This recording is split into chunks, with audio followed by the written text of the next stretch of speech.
football. Aston Villa tomorrow night. Excited for that one, I'm sure. Yeah, looking forward to the game. Obviously, after the weekend's result now, we turn our attentions to Aston Villa, which is a fantastic tie for us. It's obviously a fantastic stadium to play in. I think Steve will be delighted with the result they've got on Saturday, so I'm sure there's a lot more happier people around there. Certainly we're going there quite buoyant with our form at the minute. We're looking forward to the game. Fifth game in a couple of weeks. How are you going to approach it? Well, for our supporters, I think we've made it quite clear. We won't be coming off the pathway that we've set out, so we'll be doing what we've done in the previous rounds, and as I say, it gives other lads an opportunity to play. The league being our main focus point. The game against Portsmouth on Saturday is a huge game for us as a club, so obviously in terms of priorities, that's coming first for sure. How do you approach all these games in full? How do you, as a manager, with lads' recoveries and stuff like that, how do you factor it in? Because it is so many games. It's Saturday, Tuesday straight away. Well, it won't be long before we're down at Charlton on a Tuesday night. After going to Shrewsbury, I think it is, and then Bristol Rovers at home. So the games are going to come thick and fast, and I think it's important that certainly your bosses at the club are aware of what you're doing. There's a plan.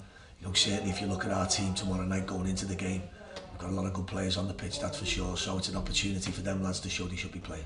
Do you enjoy it, or would you wish for more breaks in between the games? No, I enjoy the games. I do. I think if you've got Aston Villa away in the cup, to be fair to everybody, I think even during the last week we've been tempted to sort of change our plans and say, well, why don't we have a good go at them, because we think it'd be a really good game for everyone.